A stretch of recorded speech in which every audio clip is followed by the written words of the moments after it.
Okay, everybody, if you're tuning in, this is your first time working out with us. Sorry we had a little confusion on the link, so if, hopefully you're in on the workout. Now, if it's the first time and you don't know the form, you don't know what you're doing, just kind of try to pay attention, try to do it the best you can. And this is to give you an idea, but basic rule, I always tell people this: if something's causing pain, even if you think you're doing it right, you're doing it wrong. Even if you're doing it right, it's wrong because it's causing pain. So nothing should be painful, okay? Just make sure, keep your body safe, everything feels good. And the best thing to do with most of these exercises is focus on the alignment of the spine, right? Some of the cues may make sense if you have a background in training, anatomy, fitness, whatever. Some of the cues I give you may make total sense. Some of them may go way over your head. Just try to mimic it the best you can.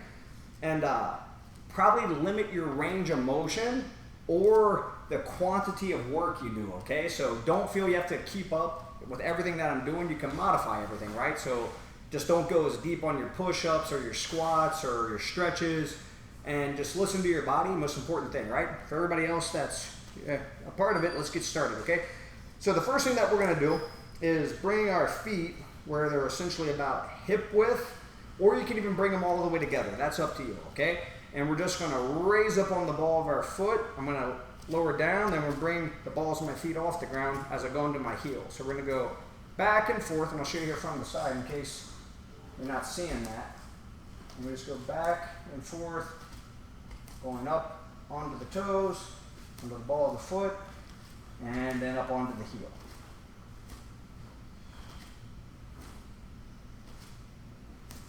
The first part is just the osteoarticular warm-up, right? Our joint rotations.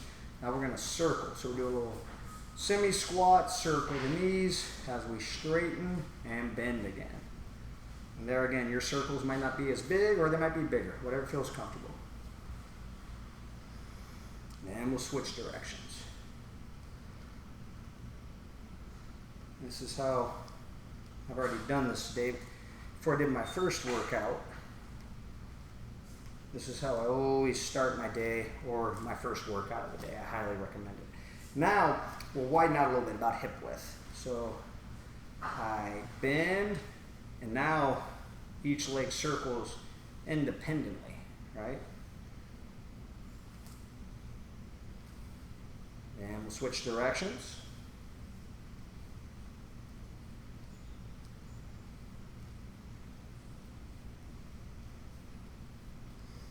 Now we'll come up and hip rotations. Let the head move on this one, right? So the head's going opposite of the hip, and we're making a really big circle here. Switch directions.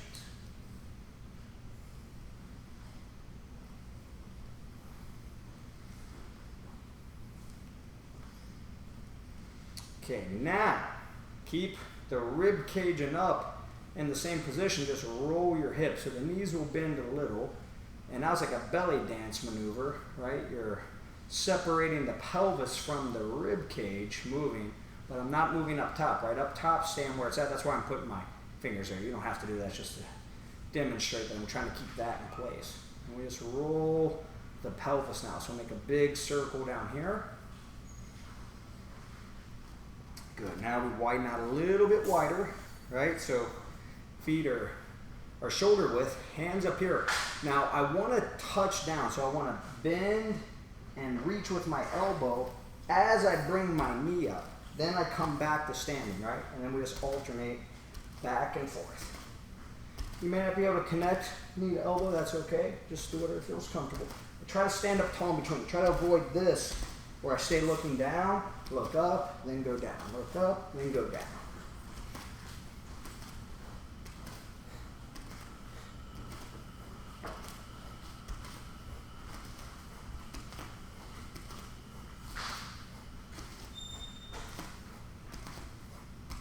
All right, now shoulder circles, big arm circles.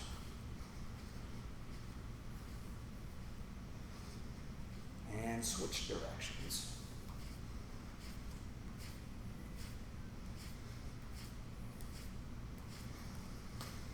Okay, now roll the neck, nice and gentle.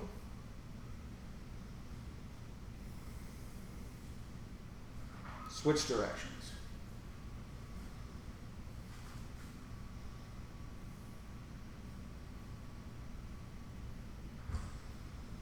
Okay, so now we're going to do a gravity squat or a neutral squat, meaning I put the spine neutral. So I want to tuck my tail and keep it tucked. That's a really key thing, right, if you haven't done this.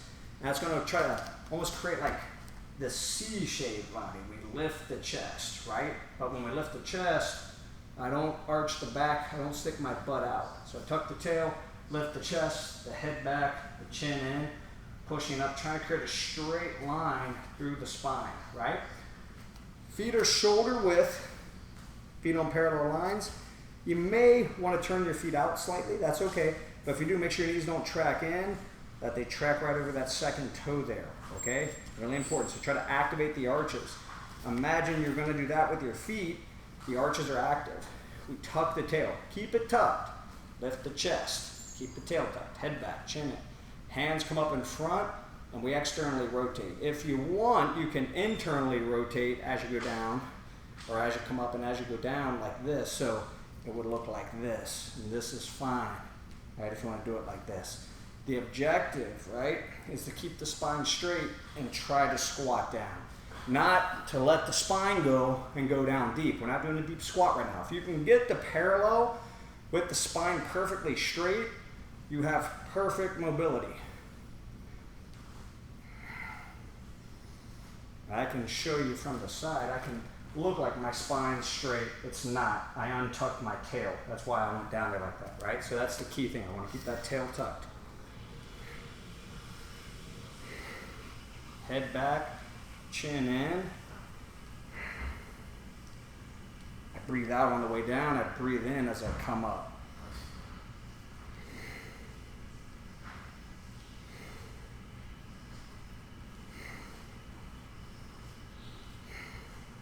Okay, now for the scapula, thoracic spine, hands are up here like this, right?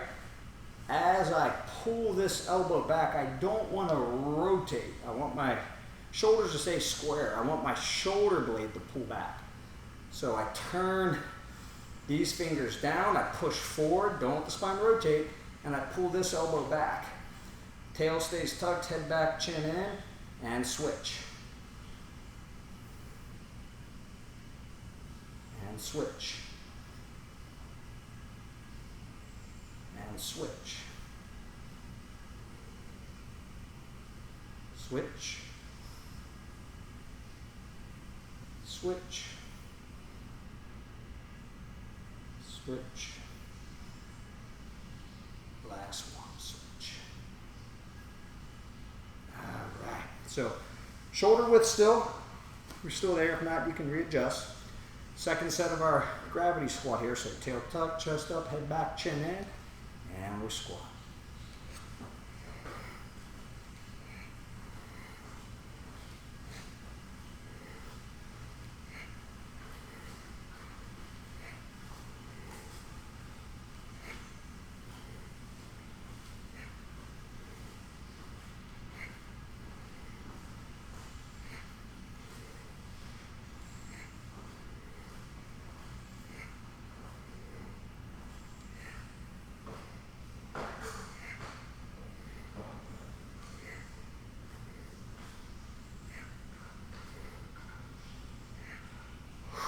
Okay, now bring the feet together.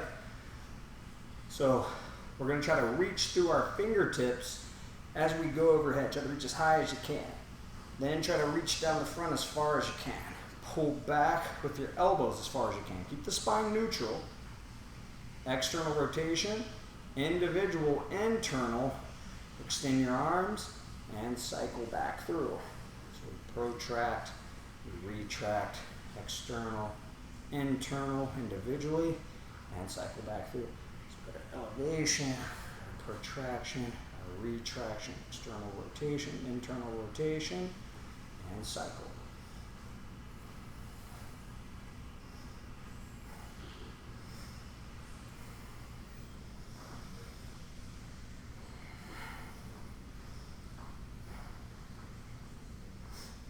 Okay. Back out shoulder width, our last set of gravity squats. So get those arches active, the tail tucked. Try to make this your best set. And go.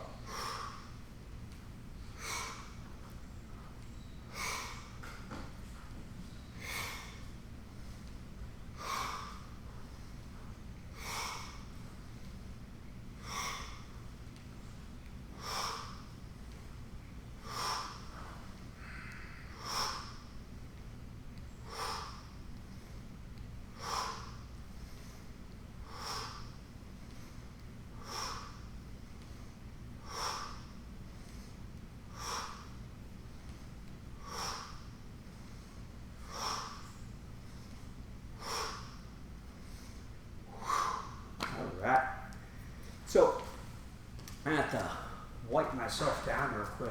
I'm a sweaty mess and these mats get slick. And this next one, you'll need a little bit of traction. It's kind of a tough exercise, I'm not going to lie. So you're going to have to listen to your body. If you can't do this, if it's just a little too difficult, by all means, you can just do air squats, and I'll show you here, and I'll show you a couple other variations of stuff you can do, like circuit develop it. So, if you can't do this, right, I'm just going to show you right now, then I'm going to demonstrate the exercise.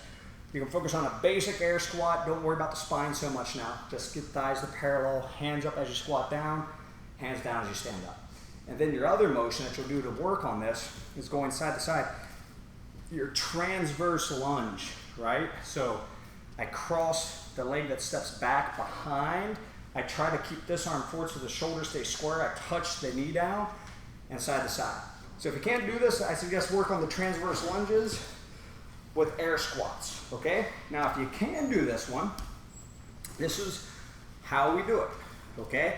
So this is kind of a funky squat. Like I'll start down like this, right?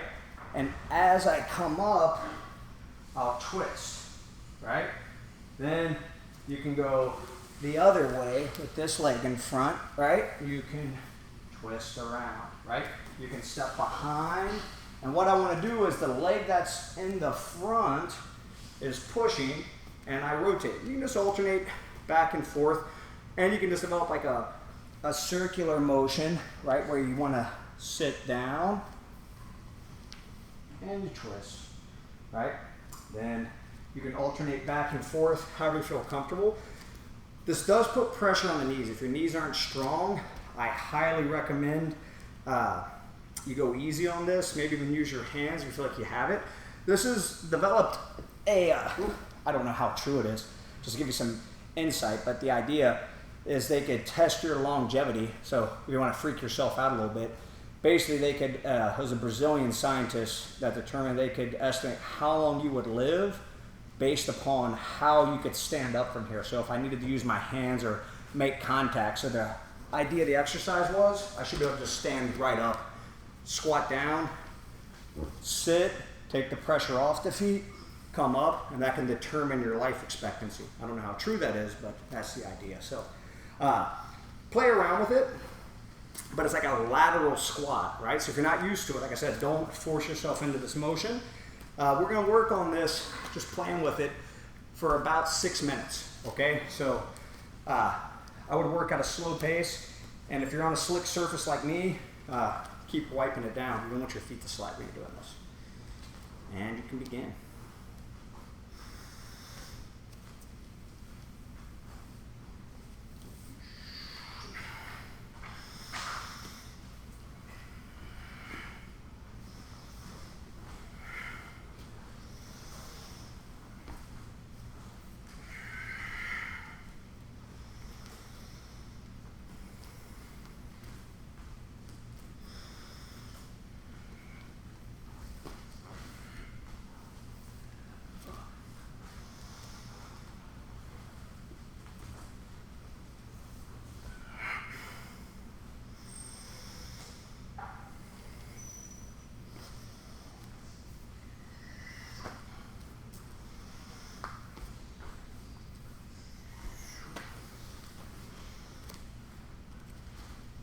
And for me, I always play around with this as a way just to get up I have a stranger household than most. My house is actually these tatami mats. That's my living room. I don't have furniture, so I sit on the floor all the time, and I find it helps.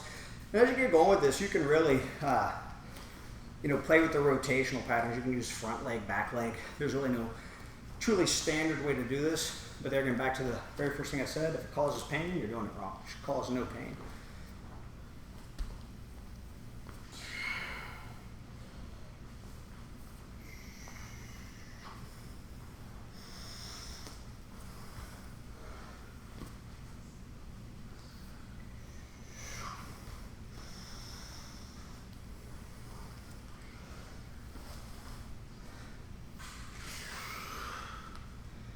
This kind of brings into that concept I think all strength coaches talk about a lot, the idea of multi-planar motions, right?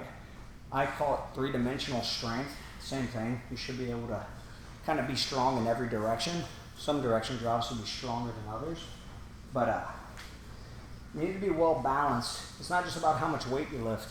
I feel my legs are still strong like when I do jiu-jitsu, but I'm nowhere near as strong with weights simply because I haven't lifted heavy weights for like, minus a heavy deadlift on maybe once a year to see if I can still deadlift over 400 pounds. I probably lift weights heavy, never. I use body weight, which can be heavy, but ever since I stopped lifting heavy weights, I used to have back pain all the time when I used to lift heavy weights. And maybe I was doing it wrong, but I think that's just something very unnatural about putting 300-400 pounds on your shoulders and squatting with it. So we do want the legs to be strong, but not necessarily that one-dimensional just, there's something to be said for that. It has value, but long-term I think it can be highly detrimental. Not knocking weights, they have their place, and if you like that, you can keep doing it. Just make sure no joint pain. And if you can squat 400 pounds, but you can't do this, maybe you need to prioritize mobility for a little bit over trying to put more weight on the bar. I find that unless you're gonna start doing steroids at high quantities, there's like sort of a plateau you hit with extreme strength training. And you just wanna make sure that the joints don't get too beat up. That's the key to longevity.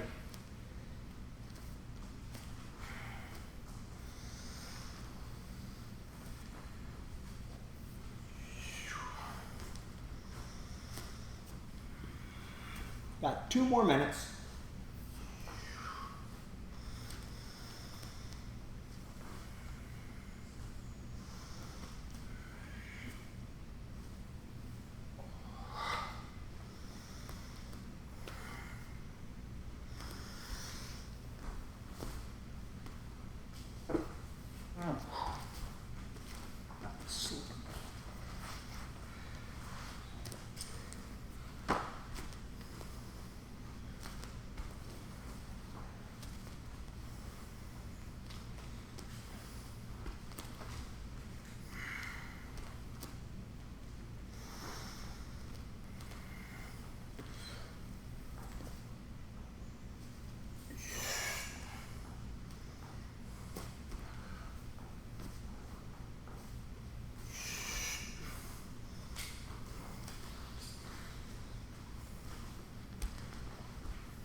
"30 seconds.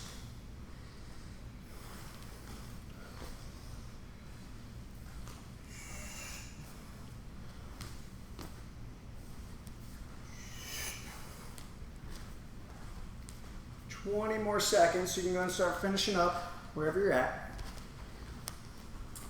And then we're going to take it down to the upper body and do a nice little push-up variation here. So today's workout, if you're it's your first time following along, it's no equipment. We do predominantly use body weight. Sometimes we'll use like a pull-up bar, a set of gymnastics rings, or something else, some yoga blocks, depending upon what we're doing. But body weight predominantly, but we will use equipment too, dumbbells, kettlebells, and I'm not against like really anything as long as it's used right. So, but just today, just to make sure everybody who's tuning in for the first time, they can see that you don't need anything to get a good workout. But it does help to have some equipment. There is some value in certain things, especially something you can hang off of, just to work pulling patterns and develop that component of strength. So now we're going to get into a push-up variation, okay? And I'll show you the full variation, then I'll show you a progression you can do if you want to make it a little bit easier. And here again, like when we do push-ups, a lot of people think about doing like 100 push-ups, right? And there's nothing wrong with that. And most people I see that do 100 push-ups don't really do real push-ups, meaning they cut the range of motion. They kind of stay in this sort of going all the way down, sort of all the way up. And I'm going to try to stress, I mean, if you have to work in a partial range of motion, that's fine. I'm going to stress that. Even if you get the full range of motion, I'm going to stress paying attention to the spine. That same spine we try to create when we're doing our squat, try to maintain that. So when the range of motion deteriorates or the spine deteriorates, that's when I would say that's failure. That's like functional failure. You can keep going, but I suggest rest and then we'll repeat again, okay? And take your time. So my whole point of what I was saying is that you don't need to do lots of repetitions, just need to do good repetitions and treat it like strength training, okay? So try to find the toughest variation and do, if you can do 10 reps, that's good. And rest like maybe 30 seconds a minute, go again. And we won't work on this one as long. We'll only work on this one for about 4 minutes, okay? So I'll give you an opportunity to get like probably 3 to 5 sets. But let me show you the exercise first, okay? So my hands go down the ground underneath my shoulders. I pull my elbows toward the midline. My feet go together, and I'm in my push-up position. I lower down with my elbows by my side. Look how my knees are almost touching the floor, but they're not touching. I'm in that low plank position. I push back, right? My feet didn't move. I push my butt towards my heels. My knees still aren't touching the ground. And then I go forward, right? And then I go back. I don't push my arms up and go back. I push back and then I go forward, right? Easier variation is obviously this, right? I put my knees on the ground the same way we would with a regular push-up. So I can do the same motion a lot easier. You may want to do, say you have a tough time, maybe you do like 2, 3, 4 reps with the full variation. Then you do 3 or 4 reps with the easy variation. Rest 30 seconds, 60 seconds or so. Go again. You may have to descend. If you can do 3 sets of 10, excellent. With that slow pace, not letting your knees touch the ground and keeping that constant tension on your chest, it's an excellent exercise, okay? So we'll get working on it now. We're gonna work for 4 minutes, and then we're gonna switch gears into another exercise.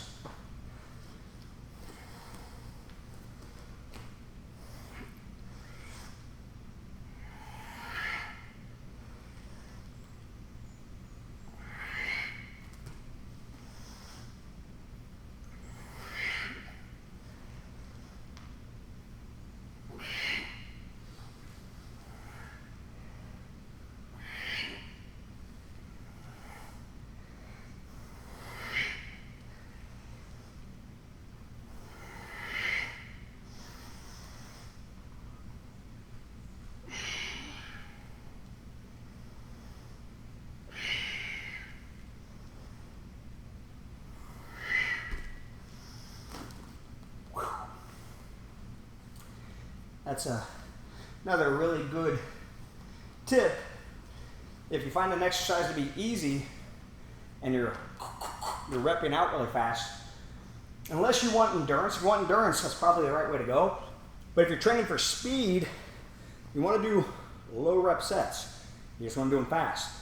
But if you're just training for general strength, typically slower and more tense, keeping the tension right on the body. And muscle growth. If you want just power and speed, fast but low reps, and still decent rest in between sets. This is more of I guess you could say we're borderline on the bodybuilding protocol right now. If you're up at the 10 rep point, you're going slow with tension because you put a lot of tension on the muscles. That's good for strength too. But there again, there's a lot of ways by controlling tempo and the amount of work you're doing, it has a different effect on the body. So I personally train for strength more than anything, but I like doing workouts like this sometimes, this slow, kind of higher repetition. For me, 10 reps is kind of high reps, and working things to that full range of motion, nice and slow with control. There's something to be said about this type of training. It needs to be part of the routine. I don't think it should be the mainstay, but should definitely be part of it.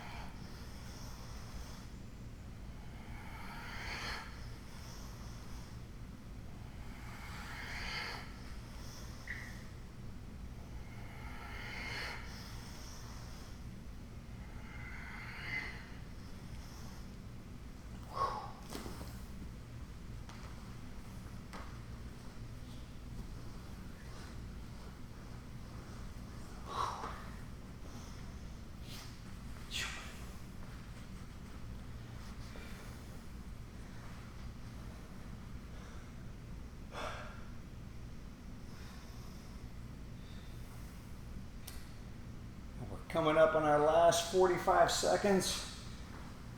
I'm going to sneak in a few more reps here.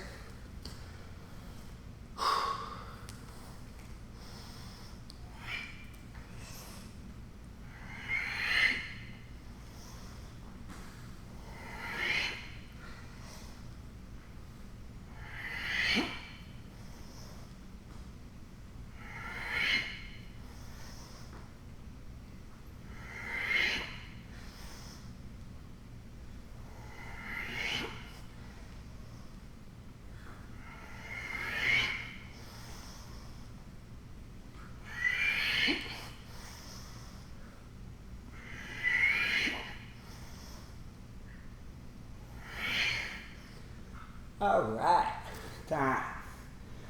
So now we're gonna take it to the floor, okay?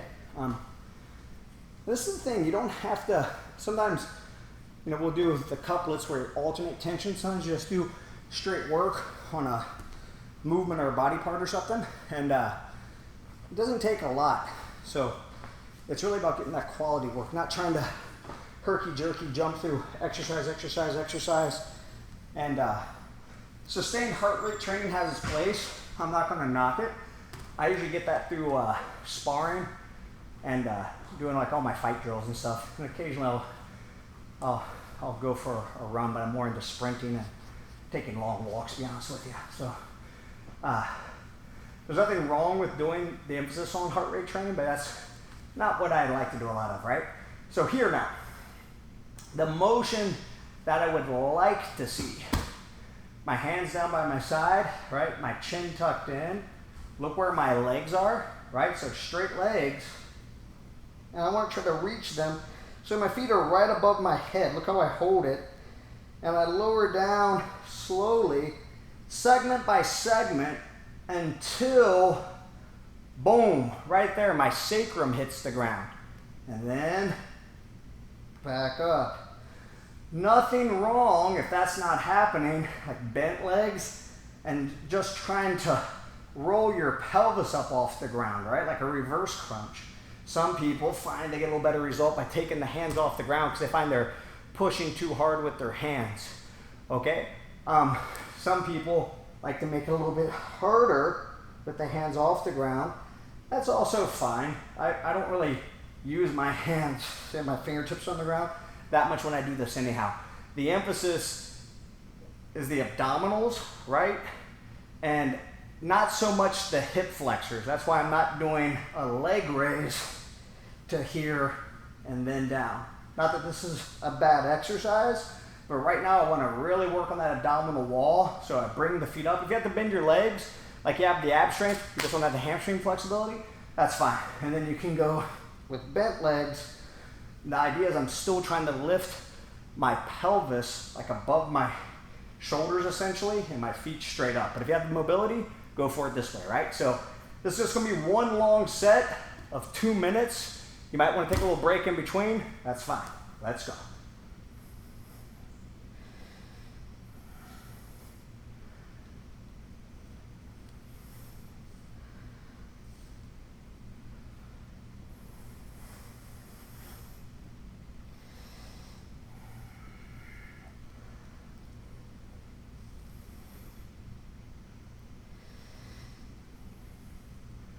Slow and controlled. Not herky-jerky. Ballistic training has its place in certain athletes' training, but in standard fitness training, herky-jerky to me usually says an injury is about to happen.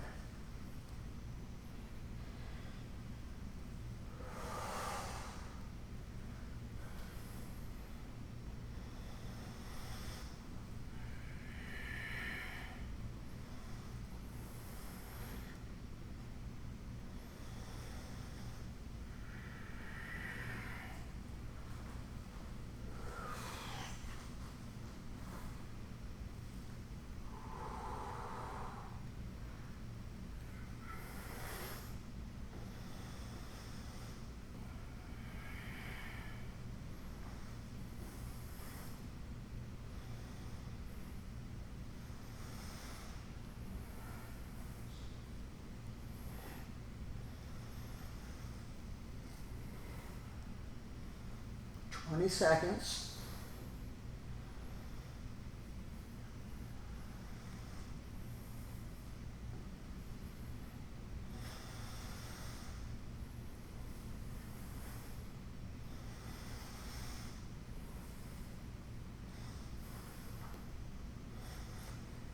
Think legs not too far overhead, not like a yoga plow position, but a candlestick. Think feet up in the air. And time. Okay. So you could say that was, that's working a lot of the muscles around the spine and the rectus abdominis. Now we're going to work a little bit on the obliques, okay? So here again, if you need to bend your legs, it's not a big deal. It's totally fine. It's a way to lessen the resistance, right? The rule is, so I'll show you the exercise, right? I go from one side to the other side. My head goes opposite. Now the rule here is, right, I can go this far because this shoulder hasn't left the ground. But if I go this way, I'll show you what I mean. As I'm going this way, look how my shoulder's off the ground. That ends my range of motion. So for some people, they go here, and that's fine. We're not trying to create a stretch or go where the oblique can't officially work. We want to keep the spine neutral. My head looks opposite of the legs, the direction they're going, right? But the opposite shoulder of the direction the legs are going. So my legs go to the left, the right shoulder, my legs go to the right, the left shoulder has to stay on the ground. If it pops up, that's your cue, you went too far, and maybe you need to bend your legs. So less resistance, most resistance. Once you get here, and it becomes too easy, we can put a dumbbell or some ankle weights on, okay? So now with this one, just one set for 60 seconds. So go ahead and lie down, facing up, arms in a T pattern, and you can play with it, but keep yourself honest by that shoulder, okay? And begin. 60-second set.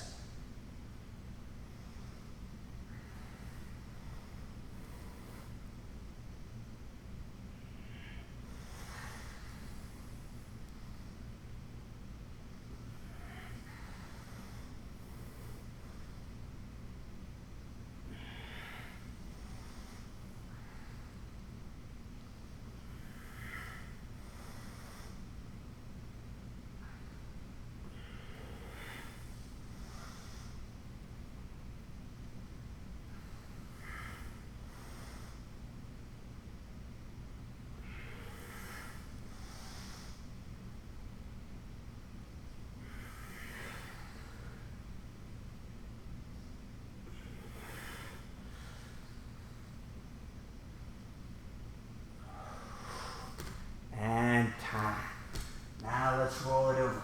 Okay.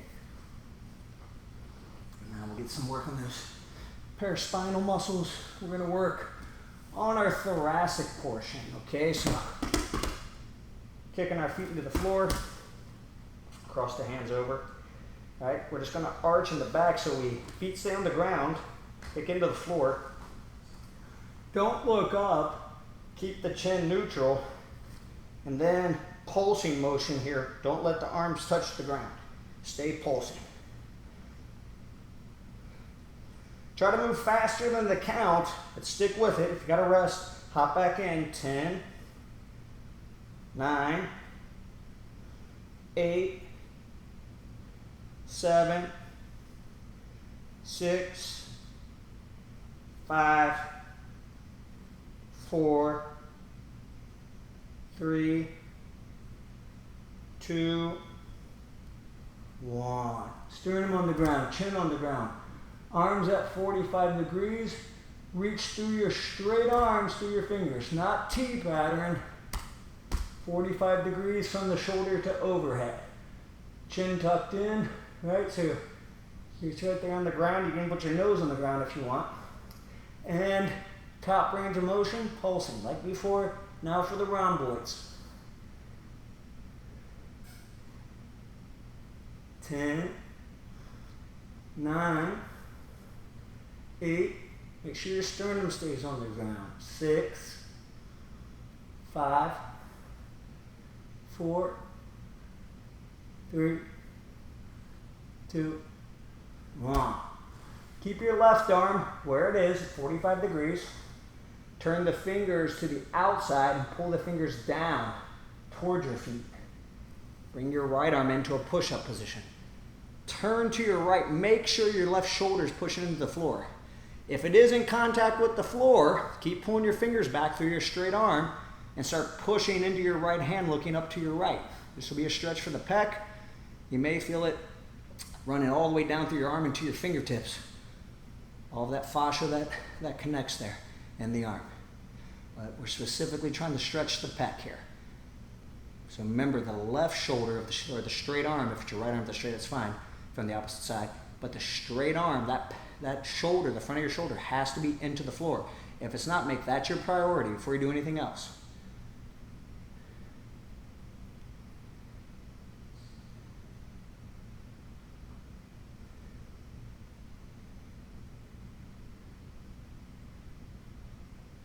And switch.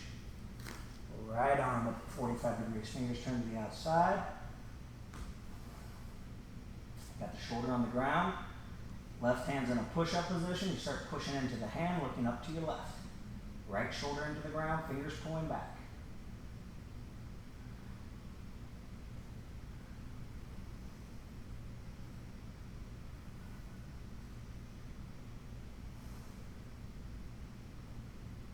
Five, 4, 3, 2, 1.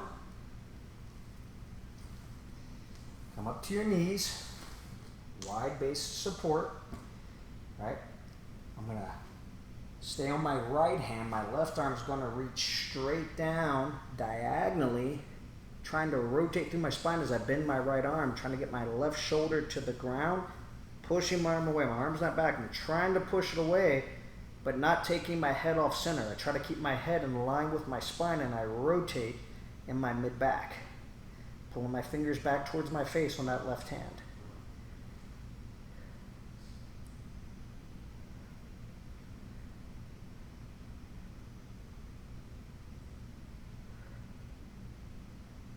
Keep it going.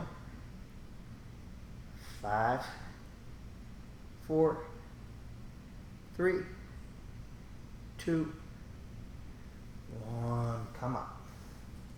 Switch sides.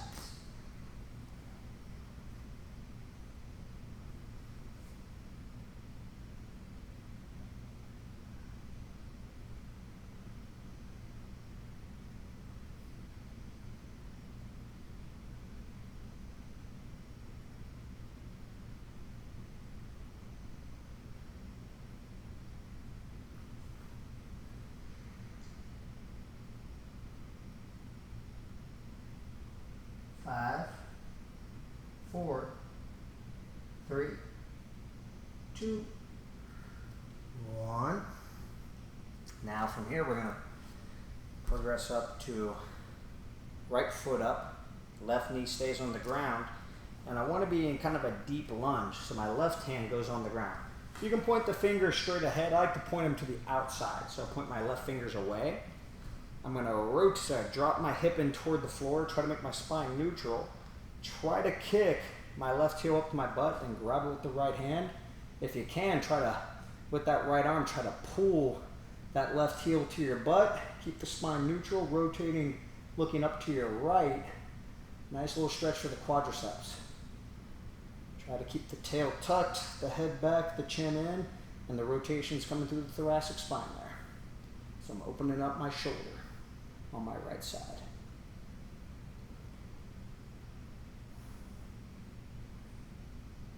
5, 4, 3, 2, 1. Release. Put the right knee down. Put the left foot up. Drop those hips in. Try to actively bring your foot up if you can, then grab. If not, just go grab it. This is where a yoga strap can come in handy too if you're tight there. You could also just put your foot up against the wall if you can't grab it.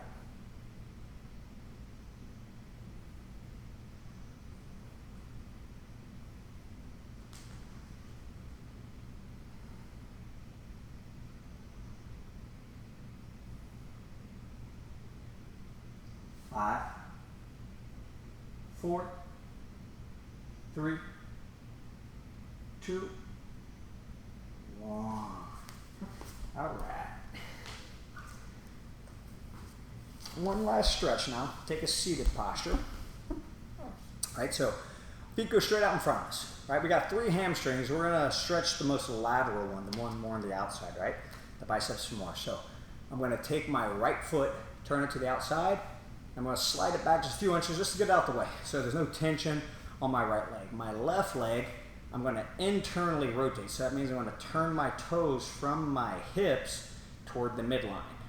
Then I'm going to sit really upright, tuck the tail, that same spine we keep talking about. My hands are going to come in front. I'm going to externally rotate. Then I'm going to rotate to my left towards the straight leg, towards the outside. Then I'm going to start to hinge forward. I don't try to go touch my toes. I hinge at my hip, contracting my quadriceps, creating a line of tension on the front of my leg, lifting up through the spine, and then reaching, trying to push my hands forward towards that outside angle. Toes on the right foot pull back. 5, 4, 3, 2, 1. Extend the right leg, pull the left leg back, internally rotate the right leg nice and upright, hands up, external rotation, rotate to the right, and hinge. Keep it going, tension on that straight and right leg, internal rotation, upright spine, hinging at the hip. Should feel the stretch running down the outer hamstring towards the outside of the body, the lateral portion. 5, 4, 3, 2, 1. And our last one, let's work on that apex of the kyphosis, our thoracic spine. Cross legs, nothing fancy, right? Just crossed, knees pushed down. Zip the spine up, tail tucked, head back, chin in. Don't let the spine move. You have the most upright spine in the world without your back arched, without your neck curved, your chin in, your eyes are looking down. Touch all fingertips together. Pushing your knees toward the floor. Don't let your spine deviate. Try to push your fingers toward the ceiling. You'll get a roadblock. You feel like this jam in the middle of your back. That's where it's working. Keep pushing. It's normal for you to shake doing this, right? If you're doing it right. If it's easy, I promise you, you're doing it wrong. That or you have the most aligned spine on the planet. And if you do, congratulations. If not, you have to work on creating that straight spine. This is difficult. This is a peak isometric contraction. So try to, knees keep pushing down, fingertips keep pushing up. Head back, chin in, tail tuck, knees down. Keep it going. Keep pushing for 10, 9, 8, 7, 6, 5, 4, 3, 2, 1. Lower down. Whew. And that's the workout. So if you guys are going to stick around for the webinar, we're going to hop right into it. I'm just going to grab a stability ball and turn the computer around, and whatever questions we got, I'll try my best to answer. And if we don't have any questions, I can elaborate on some of the topics people brought up too in regards to fasting and certain things with the strength training and everything. So see what you guys ask, and then I'll get going.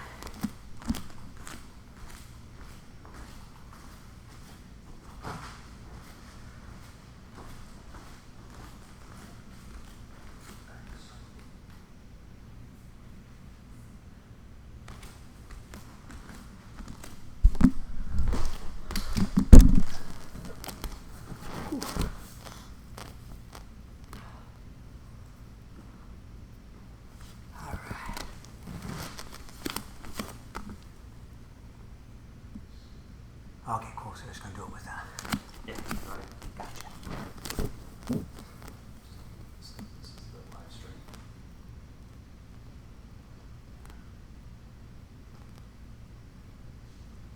Whew. If any of you guys have any questions, yeah, feel free to shoot them over at me. I'll happily respond the best I can. Is that your home gym there, Aaron? That's nice.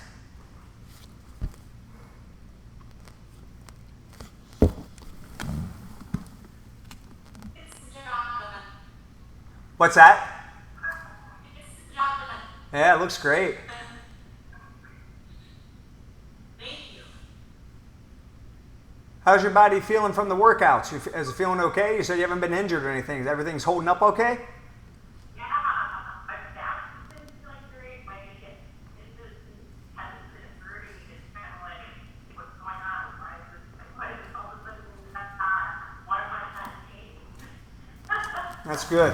Yeah, it might just be because we push. I mean, you can see how I'm sweating. I mean, we're working out, but that's the thing. I think a lot of times we just always overdo the intensity in general, and that overdoing the intensity can sometimes lead to it can bang up the body, and a lot of times we kind of force the range of motion a little bit beyond, and you got certain restrictions. So as long as you start learning kind of the guide rails not to go out of, you should be able. I mean, that's the idea, is be able to train pain free, and then hopefully we can get rid of that hip pain too, that back pain.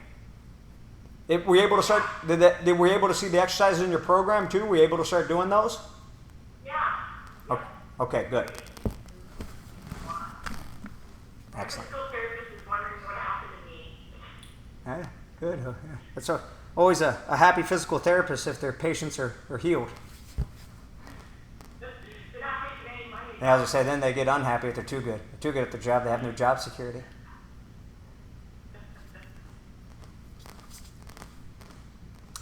Well, Aaron, do you have any questions you might want to ask? It looks like there's no questions coming in, so I just don't want to ramble on. So if you feel free to, if you have anything you want me to answer, anything and Michael, you too.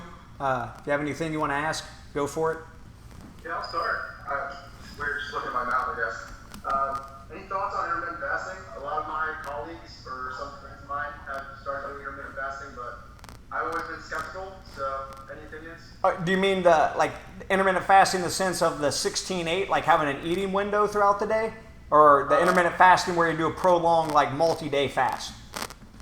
I guess generally, anything. I'm a fan of them both. Your concerns probably were what mine were. When I was a professional fighter, I was a bit concerned about the effects of skipping meals on my energy. Especially when you're training 4 to 6 hours a day at high intensity, you just need the fuel. So there is a certain population, I would say young athletic people. I'm not saying they can't do it, but they probably they're usually best suited, what I find with young athletes. That's why most people are envious of them. They see them eating like 3 cheeseburgers and like 2 ice cream cones and they're still ripped.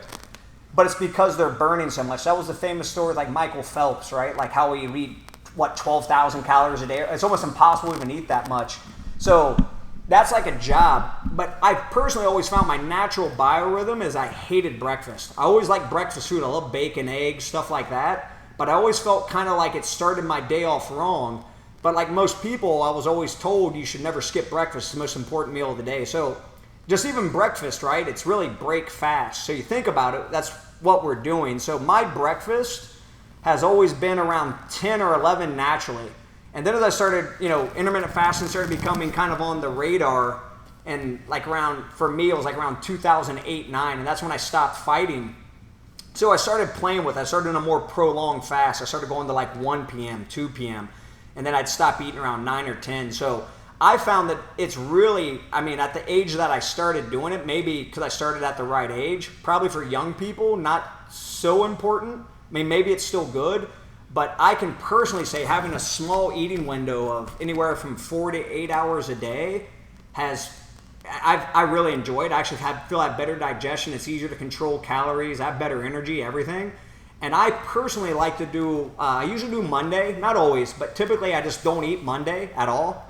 So I'll eat Sunday. I'll stop eating around 8 p.m. Sunday night, and then I won't eat again till 2 p.m. on Tuesday. And I really enjoy that. But I never had the courage to do that till just recently. One of my good friends, George St. Pierre, he had a really bad stomach issue. He had ulcerative colitis. And he saw this, he's like one of the foremost experts named Jason Fung. He's a doctor up in Canada. And he's written a lot of books on fasting. And so he looked at his issue and he prescribed the medication that he has to take. But he started doing these long 3 to 5 day fasts. And he noticed his symptoms went away immediately. And I was like, that's interesting. And then I started looking at the research because my basic assumption was you're going to lose all your muscle mass. And I started looking at the research, and the U.S. doesn't have a lot. They're starting to do it. But a lot of it comes from Russia and France. And if you look at the studies, even if you lose, say, 30 pounds, typically you're only going to lose that maximum about anywhere from 3 to 10% of that is muscle mass. You're going to lose water weight. Then it's mostly pure fat burning. The last thing to go once you strip off the fat's the muscle mass. But there's that initial deflation of the body if you do a 3-day fast because all the glycogen now is went out of your muscles, so they kind of shrink a little bit. And when that happens, you have kind of a flat appearance, like the muscles just kind of deflate a little bit, like someone lowered the air pressure a bit. But then it's pure ketosis, and it becomes really good for the mind.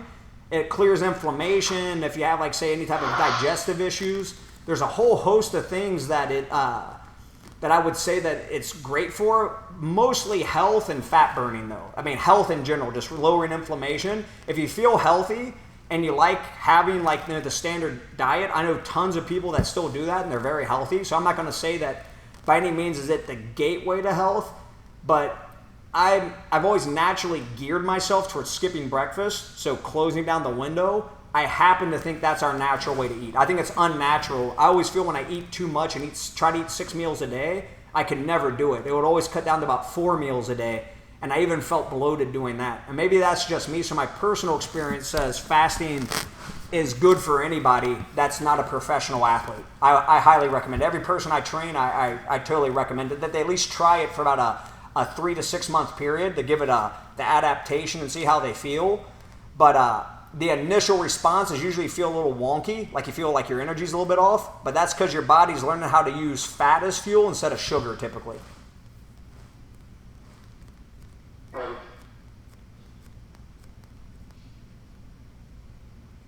you guys have any more questions, feel free to ask, or if you want me to elaborate on any of that stuff too.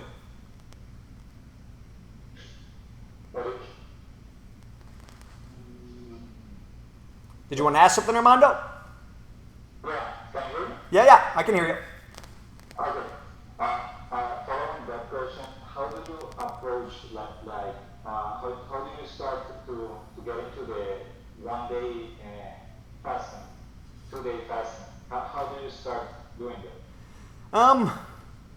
It's not a very nice response, but I just say get ready to eat a shit sandwich at first, right? You're not going to feel good. Like when you first do it, there's always this tendency, it's just natural, it's human, right? When we hit resistance, we think something's wrong. And that's the thing. Now, if you faint, you pass out, yeah, then you probably need to go to the doctor and have a blood sugar issue checked out. But, you know, there's hormones. So one of the hormones is ghrelin, right? Ghrelin and leptin. That's kind of like, and also has a lot to do with insulin and glucagon. There's a lot of hormones that come into play with this.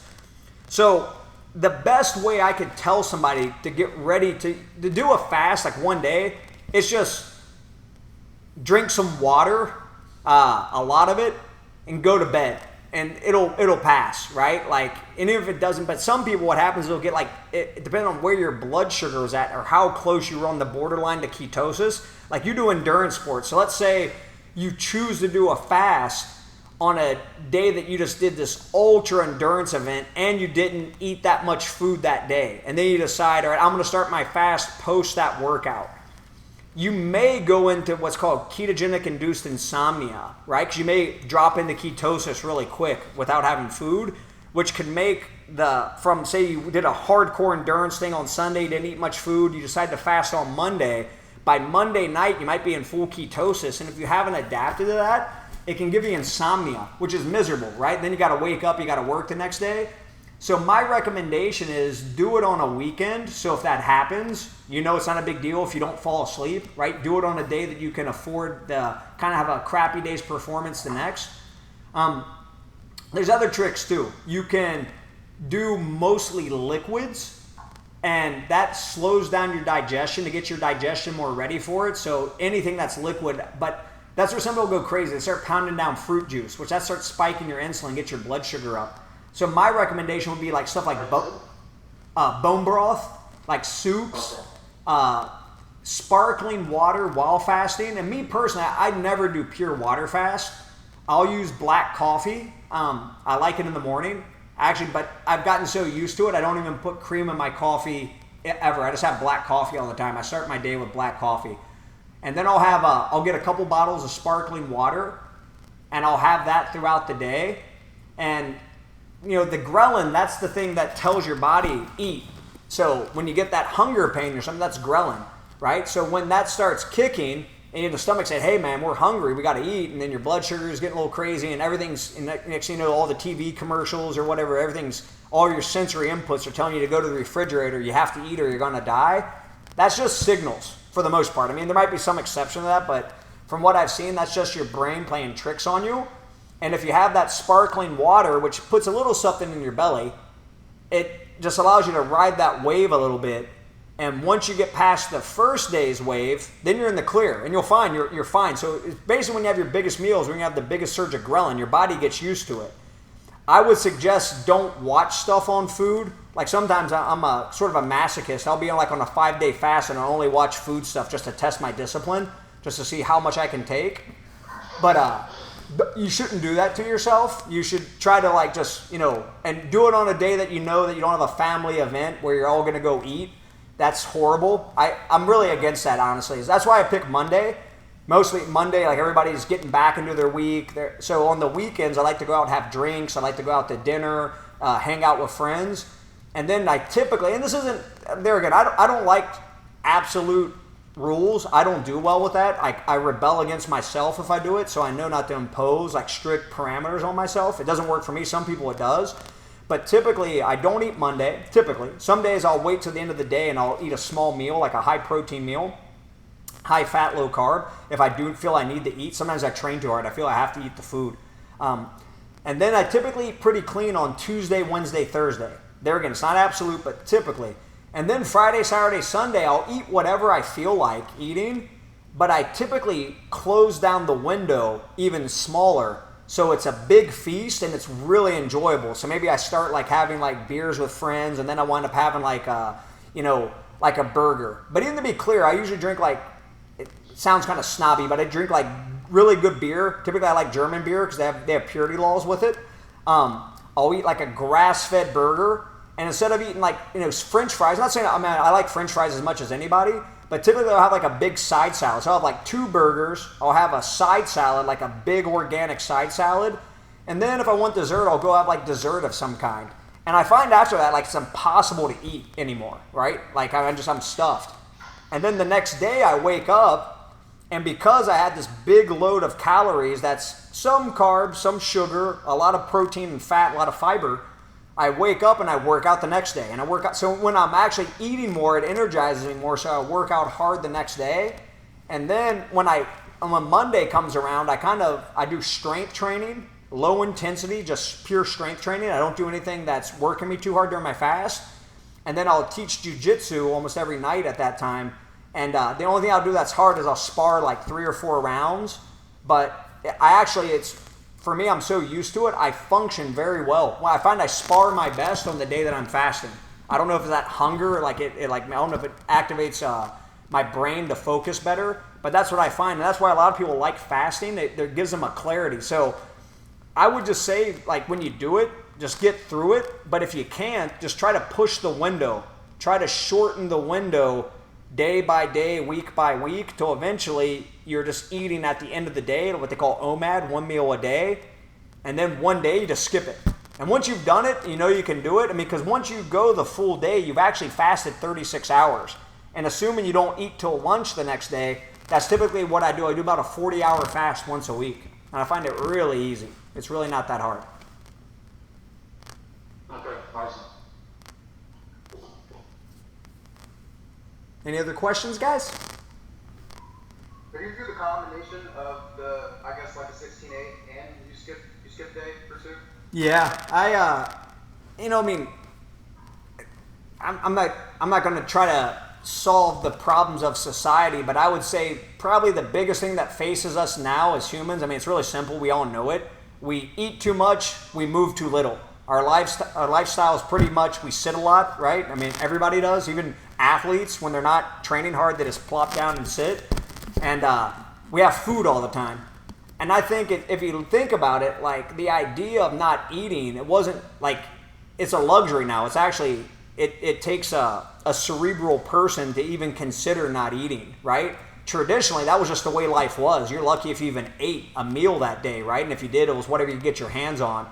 So I'm not so big. A lot of people obsess over, food allergies, over paleo versus, primal versus vegetarian to vegan. There's this huge cornucopia of diets on whichever spectrum you want to go to. I'm pretty much just like with most things. I'm pretty much in the middle. I have friends that are vegan, like literally diehard vegan, that are super healthy. They do it right. They know how to do it. I know other people that are hardcore paleo on the other end. Some people even play with the carnivore stuff, and they seem like they're doing all right. I honestly don't think any of that matters. I'm really, though, into all the catchphrases that most people aren't. Like they say it's kind of a scam. I'm into biodynamic, organic. If I know the farmer's farming it correctly, I'll pay more for it. I do believe in food quality. I believe the closer it is from the ground to your plate, the better. So local, organic, biodynamic, grass-fed, all those things, I think they matter. But for example, like if I'm out somewhere and there's a grain-fed steak, I'll get the leaner steak, but I'm not going to freak out about it. Some people go really overboard, and I think too much stress over the exact diet can cause a problem, but I personally think most people overeat. So if they ate less, just fasting, if they just started there and walked and moved more, everybody here is pretty fit. So you guys are starting to dial in more, but I think that's a basic parameter, is just eat less. And most people could honestly go 2 days a week without eating at all, and it'd be great for them. My dad's really fat, and I try to tell him to do that all the time. He never listens to me. He's never listened to me in 40 years, but if he would see a huge change instantly. I'm probably the easiest, leanest I've ever been currently right now in my life. Not that I'm super lean, but I have zero dietary discipline other than the fasting. And the thing is, I've gotten used to it where I kind of enjoy it. And I know by doing the fast for that long time, it's like kind of like if you save so much money and you live within your budget, it's almost, I feel like I'm saving more than I'm ever spending. So like now the compound interest effect has taken place. So when I go that long without food while training, my metabolism gets so revved up that on those other days when I don't eat a little, I probably still eat like 3,000 calories a day, but it's such good nutritious food that I almost never can get to where my body's storing fat. So by the time Friday, Saturday, and Sunday come around, I'm probably crossing the line of what I'm burning, but it just never catches on to my body. So I'm figuring I'm probably going to do this for the rest of my life. The intermittent fasting with the 1 day fast, and probably like once a season, do a 3 to 5 day fast. That gets a little tough, I'm not going to lie. If you're training, fasting for 5 days, I've done 7 so far, and I think I started going a little crazy. My wife told me you have to eat something. She actually started screaming at me, so I broke my fast. I think I could have went longer though. What's that? I'm glad you didn't break anything else other than your fast. Yeah. Is there a particular food or anything you try to stay away from when you break fast? There again, like, you want typically stuff that you know is going to digest easy. So if you're going on a long, like if I'm doing the 40-hour fast, some people get all there again. They get this whole process where they'll measure like their, pureed carrot or something. For 40 hours, it's really like it's no big deal. But like if you were just, I just think like a caveman, right? Like he's out in the woods, he hasn't eaten in a day, he makes a kill. He's not going to make a bone broth first out of the rabbit that he's just going to just bite into it and start eating it. So I think the same way. Like I just know what aggravates my stomach. So typically when I break my fast, I usually have a big salad without like a leafy green salad with like I like Mark Sisson, his primal dressings. They're made out of avocado oil, so I'll put like a little dressing on it. I'll put easy to digest things like I'll chop up some olives. Maybe, like an onion or something like that. Just put a couple little things in it. Then I'll typically have an easy to digest carb like potatoes or rice and some meat. That'll typically be how I break my fast. Then maybe later on I'll have like some yogurt with some berries in it, and maybe like a hard-boiled egg or two. That'll be like a typical day that I break my fast, like on Tuesday. Then by Wednesday, I'll start adding in a little bit more carbohydrates. So where I'm getting up to like maybe like 150 grams a day, maybe a little bit more, maybe a little bit less. I usually don't count. It's a defect of studying nutrition so much. My brain's like Rain Man. I'll actually count calories while I'm eating them. Like I just know how much I'm eating from like portioning it. But it's not really that necessary. Then on the weekends, I literally don't care. I do whatever I want, but sadly I can still count the calories. It doesn't go away. So I usually know where my limit is, but it's more on feel. I find that by the time that I actually start eating on the weekends, I can't even overeat. Like I'm kind of like, after I have that big feast, I top out at usually about 4,000 calories. It's hard to go over that. And I think that's what happens. I would say that's probably one of the big benefits of fasting. Having that long window, that's what it does. That's the autophagy, right? The process. So they say for autophagy to take place, it takes about 3 to 4 days for it to really start kicking in. I don't know how true that is because I find the more I fast, it has a healing effect on the metabolism. Meaning that like some of your cravings change, like the way that your body responds to food changes. So there's a lot of, I think, healing that takes place on the cellular level that's a huge part of it. It starts to reset your everything, like all your cravings. But I'm not going to tell you like after one fast, like everything's fixed. But as it becomes part of the lifestyle, I really do think so that's why I'm really interested in it. I've been doing it for a couple years now. I see this being a lifestyle thing. So most people aren't that excited to make it to 50, but I'm kind of, like at my 50th birthday, but I have a feeling I'm going to be in better shape at 50 than I am now by doing all this stuff. Because these are all kind of new technologies that I'm putting into it. So I'm hooked on it. Unless something really goes wrong, from now till then, I don't see it something that I'm going to stop doing. I see it a lifestyle thing pretty much forever. So Eric, I had a question. It was about supplements. Okay. Do you like what's your general thought on supplements such as like minerals, fish oil, probiotics, even some of those proteins? So, could you guys hear Prasith's question? Could you hear it okay? About supplements? I'm pro supplement. I can't lie and say that I don't like them. I also don't know. If you look at science, there's no proof that they work. on most of it. And then if you look though, like for example, for me, Linus Pauling was why I started taking multivitamins and vitamin C. He won the Nobel Prize, once for peace, once for science. He was pretty much a genius.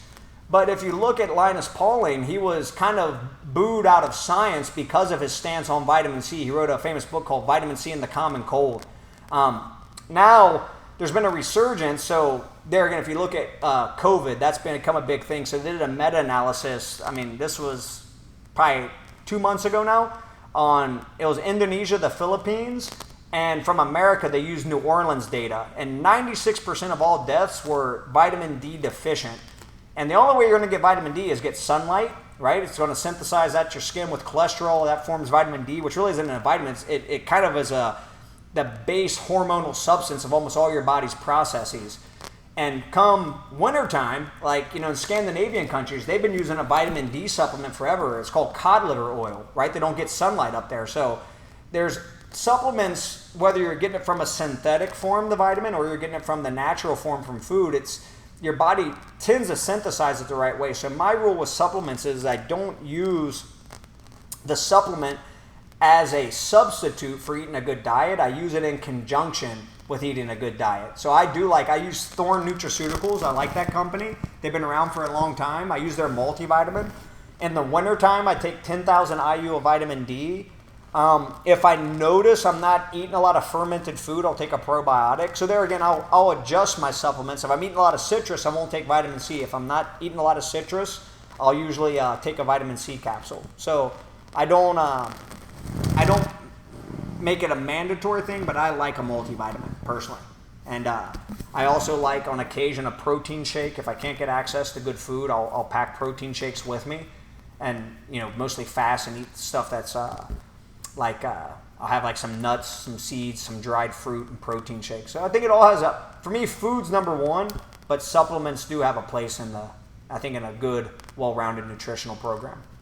I think it's an insurance policy. Hopefully I don't need it, but maybe it's doing something for me. Aaron, were you going to ask something before?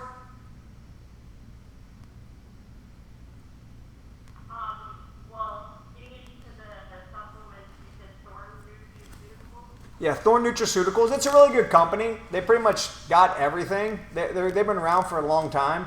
They've gotten a little famous here recently because they sponsor the UFC now. They're like the supplement provider for the UFC, but they're good quality.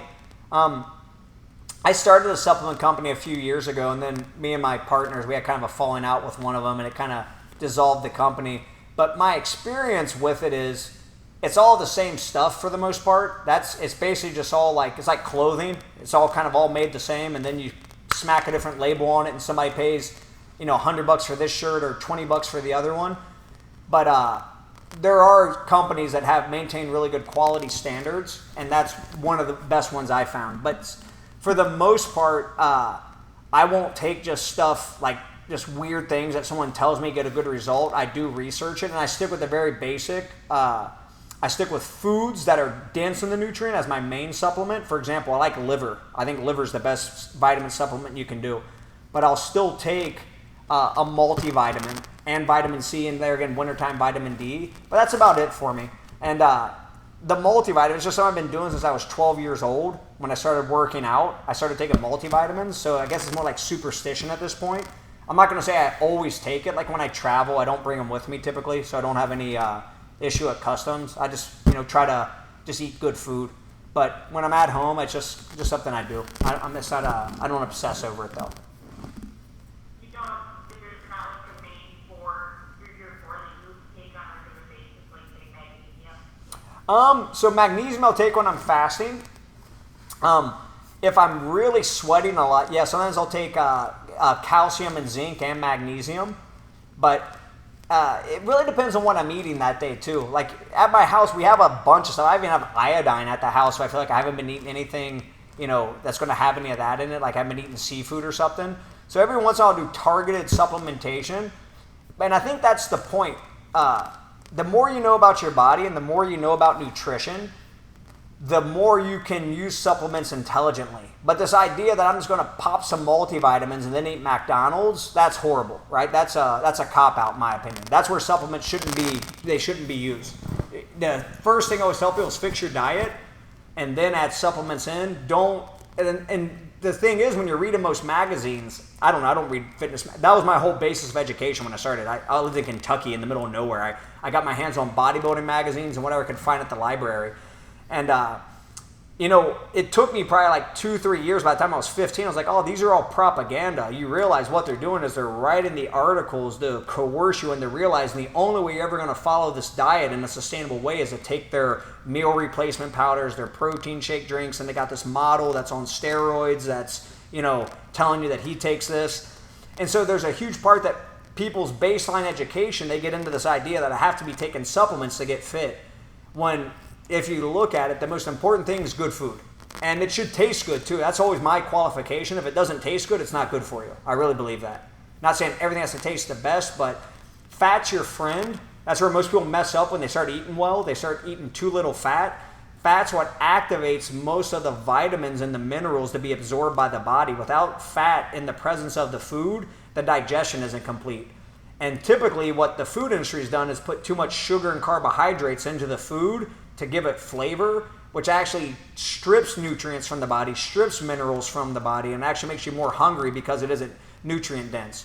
So that's why I think there should be some enjoyment in the sense if you like sweet food, there's nothing wrong with that. But that does rob nutrients from the body. Not in the way that, it actually takes more for the body to burn that stuff up. The fatty food is easily absorbed. The body knows what to do with it. And a little bit of sugar or carbohydrate, I think works well.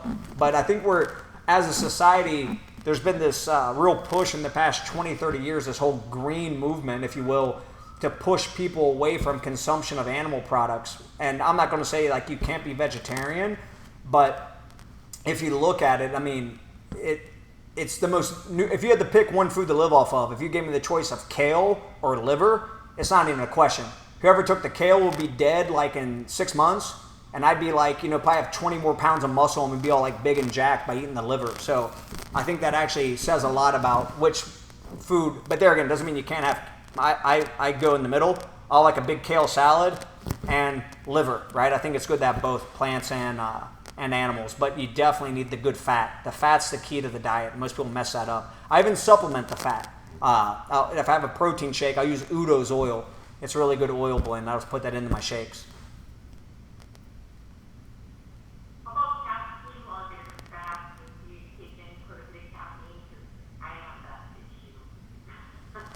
While fasting? Is that what you said? Yeah, I just do coffee. No caffeine supplements, but I like black coffee. That's the only thing I'll do. But there again, some people are different. Like, for example, when my buddy George, when he started fasting, we got into this, not an argument, but a debate, because he was telling me, I don't think you're supposed to drink coffee. And the guy who told him to fast, Jason Fung, it's even in his book, he's not against it.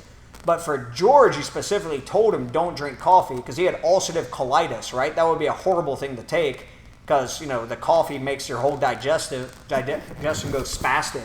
So there again, case by case, and if you know you're coffee dependent, you can't function without it completely. Like me, I like it in the morning, and I probably will get a coffee headache because I have it every day.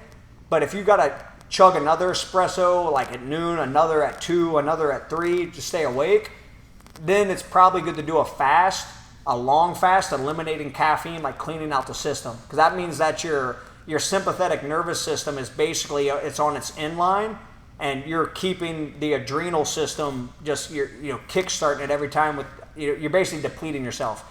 That'd also be a really good case there again for supplementation. You can't even get it orally. But if that's the case, if you're that depleted, it would be a really good idea to do the injectable, the IVs of vitamin C. In that sense, you can bypass digestion and you can take 50 to 100 grams of vitamin C, which if you do that, you'll get diarrhea if you try taking that orally. But you can take an IV and that replenishes the adrenal glands. So there are some tricks, but I usually stay away from that because I can't do any of that stuff. That's more in the realm of functional medicine. And anybody you talk to that's a functional medicine doctor could take you through all that stuff. But there is something to be said for that. If you know caffeine, if you need way too much of it, then it's time to kick it. It's like a drug addiction, essentially, at that point. More of an active suppressant, like when you really get hit with those hunger pains, it seems like if I've taken a little bit of caffeine, it goes way away. Yeah, it's definitely it's an appetite suppressant. That's one of the benefits if you're doing the intermittent fasting of having black coffee in the morning. That usually gives you a nice window where you have no hunger from it. My issue is if I take, you might be different than me, but if I have caffeine past 3 p.m., I'm not going to bed till like 2 in the morning. Like I'll be wired from it. So I just have it in the morning. Typically when I wake up, I do a little meditation, I do a little mobility stuff. And then I'll read while sipping a cup of black coffee. And I find that kickstarts my day. And if I do have a second cup, I try to have it well before noon.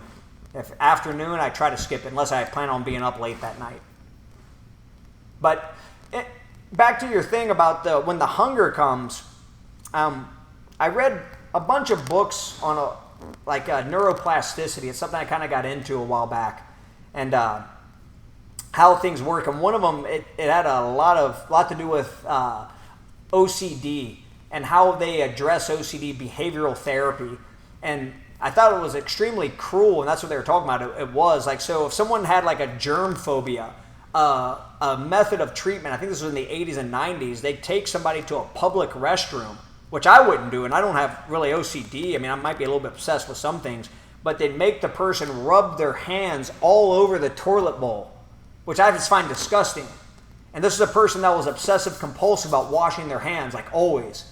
And then they'd make them sit there for an hour and just fry like an egg in the bathroom, sitting there on the floor.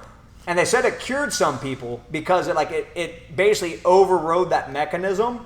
But the guy in the book, he proposed that what you do, and it's kind of like a mindfulness thing you take from Buddhism. So when the hunger comes, that's where you arm yourself with the knowledge like of leptin and glucagon and ghrelin, insulin, all these different hormones and the effects they have on your mind, on what you're thinking. So most of what we feel like I have to eat or I'm going to die, that's just this, it's a response that's your body's given to you. It's signaling, hey man, are we going to eat or what? Like we're ready to go. Digestion's happening and your body starts kickstarting all these processes. That's why when around whatever your dinner time is, you start getting hungry. Your body knows. It's like a dog, like a Pavlovian response. Like, oh, hey, the bell's ringing. Like, come and get it. So if when that wave comes, you can identify it. Like, this isn't me. This isn't fundamentally the soul, my spirit, who I am. This is just a wave of chemicals that's telling me to do this. And that was the guy in the book. I even forget the name of the book. I can go back and look. I gave it to somebody a long time ago. But that's what it's all about. Like, you basically identify what's happening, and you know that this doesn't make you who you are. This is just a sensation that you're feeling. So that's where mindfulness comes in. And then by making that connection, you already lower the intensity. Say it's at a 10, you lower it to a 7, and then you give it on that timeline a little bit more, it starts to go down. And my opinion is, say if it's at the end of the night when you get your biggest hunger and you're fasting, when you get near bedtime, maybe go to bed early. And then you'll wake up early. Now you already made it past 24 hours. You're at 30, 32, 34 hours. Like, oh, cool, I got this. That's actually how I approach my first long fast. And once you get past the 3 to 5 day mark, it varies for people. It's weird. I guess it's just a survival mechanism. Your energy kicks up. High intensity stuff's hard, but your focus becomes really sharp, and hunger's gone. And it's very interesting that then, and I'm guessing that's the primitive brain that we had to function with for forever, right? We had to go on a hunt. We found a hunt. And that's also why feasting, I think, is so enjoyable, because it's natural. What's unnatural is to have a feast like you have a moose, a caribou that you killed in your refrigerator every day. You just walk over and, it never goes away. You just keep walking back to the fridge and it's there. So I think that's the way to health is we obviously don't become weird and, too detached from society, from life, but there's certain things that are primitive that are in our DNA that we're never going to override. We're not going to override that with technology. There's still going to be a primitiveness in having to experience hunger and also having to experience physical strain. So that's the idea between good nutrition, nutritional practices, and exercise. That's really what they're doing. We're basically trying to work with our DNA, work with our genetics, the way that we're designed to be, while still not becoming such an oddball that we're, like I'm in a deer skin jumping out of trees, clubbing a moose upside its head or something, right? Like we got to find a balance between the two. And I think fasting is one of the best ways to do it. Any more questions, guys? Armando, did your wife want to ask anything? Hi. Hello. Well, I'm doing fasting like a lot, like 1 year now. Okay. For me, it's very good. It's great. And also, if you want to tell me something about training, doing fasting, how do you think it's good? Yeah. I mean, how long are you fasting when you fast? Do you fast for long periods? Do you do a long fast when you do it? Yeah, like 16 to 24 hours. Okay, yeah, you can totally train during them. What I recommend is if you do interval training though, like something that's at a high heart rate, like over 70% of your max heart rate for a sustained period, don't do that on those days. Skip, like if you're doing it every day, but you're still eating one meal, you can absolutely do it too. But if you're gonna go like 16 to 24 and beyond, it's typically good. Let me say this in the correct way. If you're going for 24 hours, 16 hours doesn't matter. Do whatever you want, right? But if you're going like 24 hours, you may just want to do strength training, mobility, yoga, weights like you basically want to stay out of what they call like the glycolytic system. So you got 3 energy systems. You got the creatine phosphate, the glycolytic, and then you got the oxidative, right? It's like the aerobic pathway. Easy aerobics, like walking, no big deal. Walk as much as you want. That's great. But something like Armando does, like going out for like a hard run or a hard bike ride at a high intensity level, stay away from that. You're going to be miserable if you do that and you don't have any sugar in your system. That's why almost all endurance athletes, there's been some change in recent times where some people are adding more fat, cutting down the carbs, they're changing the ratios. There's still a caloric surplus that's required for the engine to produce that ATP. It's very hard to get that in a ketogenic state. But if you're just doing like fitness training in general, on the days that you do a longer fast, I recommend that you focus more on a slower paced training at higher intensity. Like, so there again, like, do you lift weights? Do you do stuff like that, like kettlebells? Yeah, so say you're gonna do kettlebells. I would just do heavier and lower reps on the days that you're gonna fast longer. And then on days that you want to train with higher intensity, like do like an interval training session, shorten the window. So instead of 24, do it for like 16. But I personally think that's a great way to do it anyhow. I think varying between an 8-hour window to just one meal a day, it's pretty much the perfect way to do the diet, in my opinion.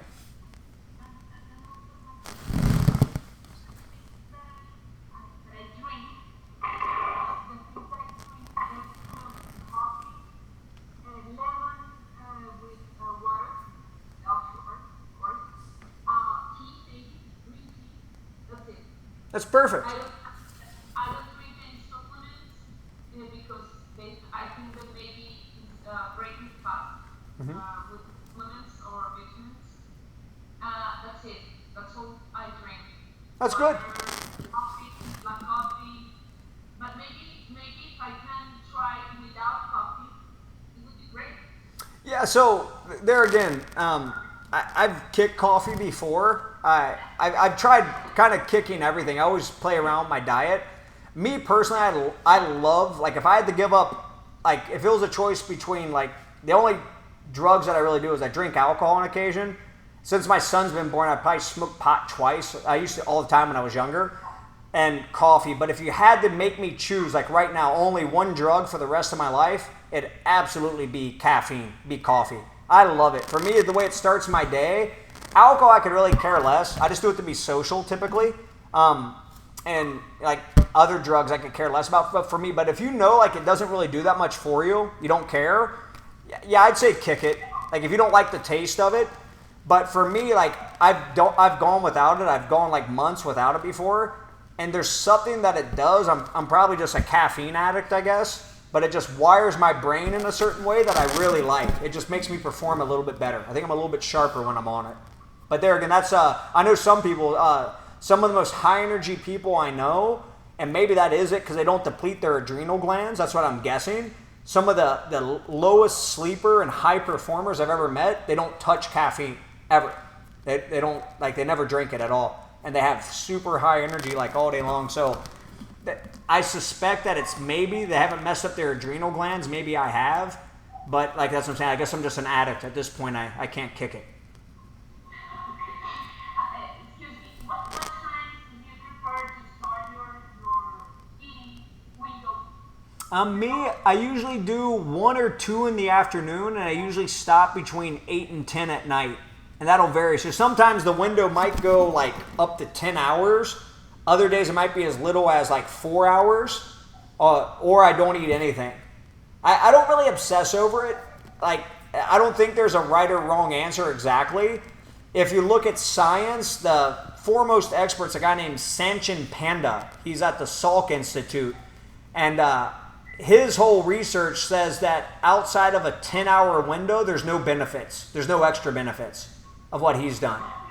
But when you look around the globe, like for example, like the Mediterranean diet was always like a big, highly propagated thing back in the 90s. Everybody was talking about the Mediterranean diet, olive oil, red wine, resveratrol. Most of that stuff's been proven to be false. The one thing they don't talk about is Greek people, that's where they did most of the studies, the Greeks. Everybody thinks it means eat shitloads of pasta and like, have fun with that. But the Greeks were a huge part of the studies, what they showed the longevity and the health benefits. What most people don't talk about the Greeks is they're Eastern Orthodox. They do 168 days of fasting a year, mostly vegan fasting, not pure fasting, but they don't eat meat more than half the year, right? So that has a huge effect over time. You're just eating like cucumbers and carrots, like a big salad at nighttime. And that's another thing. So digestion extracts energy, it extracts resources. That's what I was kind of saying about the fat stuff. So the more nutrient dense it is, the more it gives back to the body, right? And that's really what your food should do. It should give more than it takes. As long as you're doing that, and then you're having that window where that's where the fasting has its most benefit, it gives a cleansing effect. And as that starts taking place, I think that's the basis of creating good health. The body will kind of look, we breathe without thinking, we do digestion without thinking, and I think healing can also be done without thinking. That's actually where we mess up. We think too much, right? We get going with it, and then we want to do more. And that's the thing is I think there's just baseline, and once you're at baseline, then it's just ride the wave. And that's what health is. It just creates itself over time. We actually got to get out of our body's way a lot of the time. So I think that's the main thing with diet. That's why it should always taste good. It should taste good. You should feel good. If it tastes good, you don't feel good, it's not good, right? You got to switch something. But if it tastes good, you feel good, you're on the right path. And if your weight's good, and that's really all it is. Like the mirror is the feedback mechanism, and also your energy. Those two things tell you everything you need to know about how you're eating. And then you got to play with it, right? You got to eat a little more, a little less, add more fat, take more fat out, add more carbs, take more carbs out. So there are some tips I can always give people that cut down on time, but self-experimentation will always be the number one way to health, right? You have to ultimately, you have to figure out the riddle yourself.